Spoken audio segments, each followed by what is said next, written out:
Aku nggak mau suami orang nyakitin aku. Coba lu bayangin, lu rela mengorbankan nama baik lu, rela disembunyikan berbulan-bulan, rela dicap sebagai pembuat masalah, cuma demi pria yang bilang sama lu, aku udah gak bahagia dengan istriku, nanti aku nikahi kamu. Tapi begitu ketahuan, pria yang lu belain habis-habisan malah melengos dan minta maaf nangis-nangis sama istrinya. Dia kembali kepada istrinya dan ninggalin lu.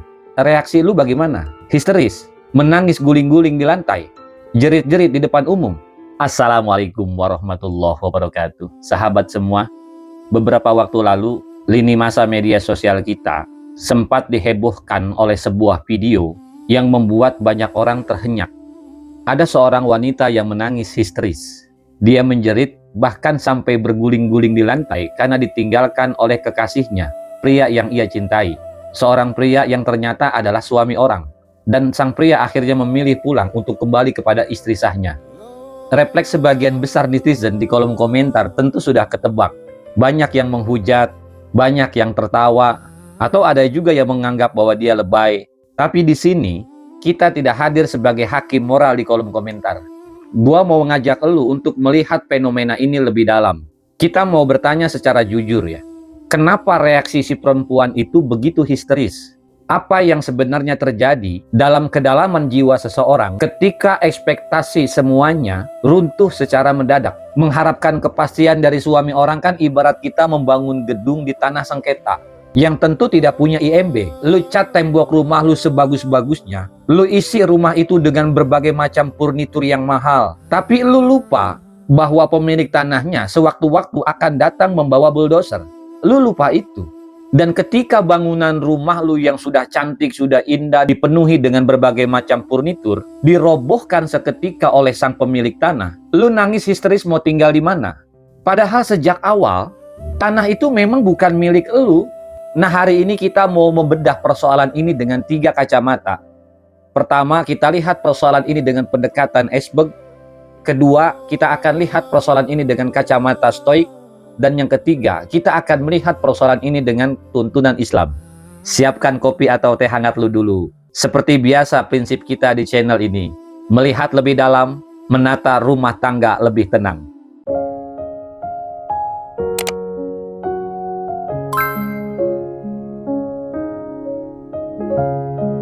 Mari kita masuk ke lapisan pertama. Mengapa seseorang bisa bereaksi sampai guling-guling, nangis histeris di tempat umum?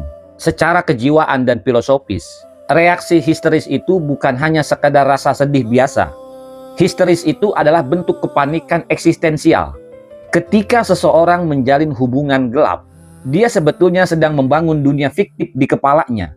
Dia menaruh identitasnya, rasa berharganya, dan seluruh imajinasinya di sana, di rumah fiktif itu. Nah, ketika pria itu memutuskan untuk kembali kepada istri sahnya, yang hancur itu bukan status hubungannya.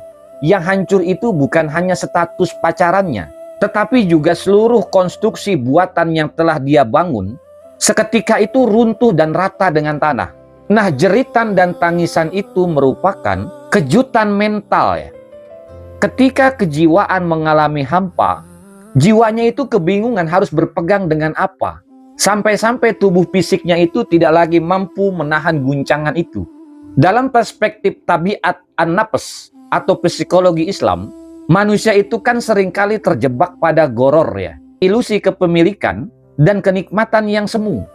Nafsu manusia itu pada dasarnya selalu haus validasi dan juga keindahan. Nah, hubungan yang tersembunyi itu kan melahirkan dopamin, rasa bahagia, rasa senang, rasa dicintai, yang membuat jiwanya merasa diinginkan. Tapi ingat, fitrah dasar jiwa manusia itu tetap membutuhkan kepastian dan kejelasan. Nah, ketika seseorang menukar fitrah kepastiannya dengan janji-janji goror atau janji-janji palsu, dia sebetulnya sedang menabung bom waktu di dalam jiwanya sendiri. Dan ketika bom itu meledak, jiwanya itu kaget luar biasa karena dia menyadari bahwa selama ini dia hanya dijadikan persinggahan sementara. Mengharapkan keutuhan dari suami orang itu kan ibarat lu bercermin di atas air yang bergelombang. Bayangan wajah lu memang ada di sana. tetapi lu tidak akan bisa menyentuh wujud aslinya. Dan begitu ada batu besar yang dilempar, yaitu kenyataan bahwa lelaki itu, pria itu lebih memilih istri sahnya, air itu kan akan terpecah dan bayangan lu akan hilang seketika. Nah, histeri wanita itu merupakan momen menyakitkan di mana dia sadar bahwa selama ini dia hanya mencintai bayangan, bukan realita. Sekarang kita lihat persoalan ini dengan kacamata stoikisme. Filsuf Epictetus pernah mengajarkan satu prinsip, dichotomy of control namanya. Ketenangan jiwa lu hanya bisa lu dapat ketika lu mampu memisahkan mana wilayah yang bisa lu kendalikan, mana wilayah yang tidak bisa lu kendalikan.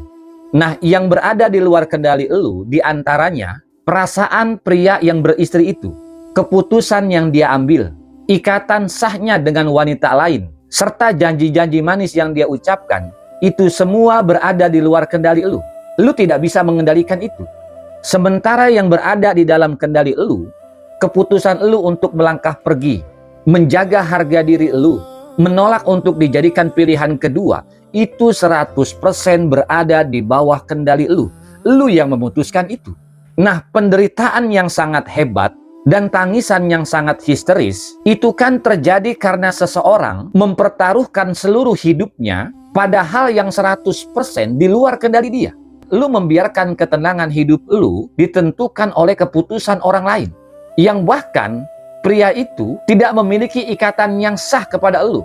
Lu gantungkan kebahagiaan ke dia. Padahal perilaku dia, pemikiran dia, keputusan dia 100% berada di bawah kendali dia. Bukan berada di bawah kendali lu. Mengejar cinta suami orang itu kan ibarat lu mau mengambil air dengan tangan mengepal. Semakin kencang kamu mengepal, maka semakin cepat air itu merembas lewat sela-sela jari lu. Nah, di saat airnya habis, tangan lu cuman merasa pegal sendiri. Kan begitu ya? Lu tidak mendapatkan apa-apa. Yang lu dapatkan hanya rasa pegal. Nah, stoikisme itu mengajarkan kepada kita, lu memang tidak bisa memaksa kepada seseorang untuk menepati janji ilegalnya.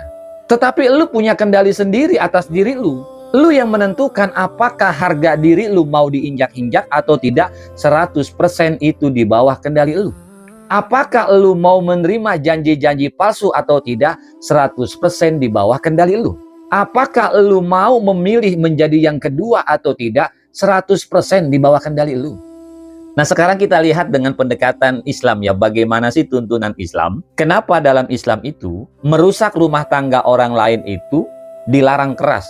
Apakah agama membatasi kebahagiaan seseorang? Sama sekali tidak. Islam melarang itu justru untuk melindungi kehormatan jiwa dan raga wanita. Baginda Nabi besar Muhammad SAW memberikan peringatan yang sangat tegas. Kata baginda Nabi, laisa minna man khobbaba imro'atan ala zaujiha. Bukan termasuk golonganku, kata baginda Nabi. Laisa minna man khobbaba imro'atan ala zaujiha. Orang yang merusak ikatan seorang wanita min zaujiha dari suaminya. Perbuatan merusak atau masuk ke dalam hubungan sebagai orang ketiga tidak akan melahirkan ketenangan. Kenapa begitu? Karena sebuah bangunan perasaan yang didirikan di atas penderitaan orang lain tidak akan mendapatkan keberkahan dan perlindungan dari Allah Subhanahu wa Ta'ala. Coba perhatikan betapa indahnya Islam. Islam mengangkat harkat dan derajat wanita. Dalam syariat, wanita itu diletakkan di tempat yang mulia. Wanita itu bukan pilihan cadangan, bukan simpanan rahasia, dan bukan rahasia di balik layar. Dalam Islam, seorang wanita itu kan berhak mendapatkan akad yang sah, mahar yang terhormat, pengakuan publik atau walimah, serta perlindungan rumah yang utuh. Ketika seorang wanita diajak masuk dalam hubungan yang serba tersembunyi, dia sebetulnya sedang merendahkan dirinya sendiri yang sudah ditinggikan oleh Islam. Paham ya? Nah, dari kasus ini, ada 3 pelajaran berharga yang harus kita simpan baik-baik dalam hati kita. Apa 3 pelajaran itu? Pertama, sadarilah realita komitmen. Pria yang sudah beristri itu memiliki ikatan sejarah, hukum, anak, dan keluarga. Ketika dihadapkan dengan pilihan yang real, sebagian pria akan memilih pulang ke rumahnya. Maka jangan pernah pertaruhkan masa depan dan kesehatan jiwa lu dalam hubungan yang semu. 1. Yang kedua, sembuhkan jiwa yang kesepian. Seringkali kan seseorang yang mau menjadi pihak ketiga bukan karena cinta murni hari ini loh ya, tapi karena jiwanya yang sedang haus validasi. Kalau lu merasa kesepian, cari cinta dan validasi itu dari jalur yang terhormat. Yang ketiga, pegang teguh self-respect, kehormatan diri lu. Cinta itu penting, tapi kehormatan diri jauh lebih penting. Jangan pernah mau menjadikan diri lu sebagai rahasia dalam kehidupan seseorang. Ingat pesan ini baik-baik. Wanita yang terhormat tidak akan merebut kebahagiaan orang lain dan tidak akan membiarkan dirinya dijadikan pilihan yang kedua dalam ketidakpastian. Terima kasih sudah menyimak video ini sampai selesai. Semoga ini bisa menjadi pengingat hangat untuk diri kita, keluarga kita, sahabat-sahabat kita di luar sana.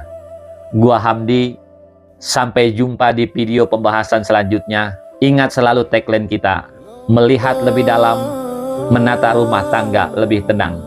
Billahi taufiq wal hidayah. Wassalamualaikum warahmatullahi wabarakatuh.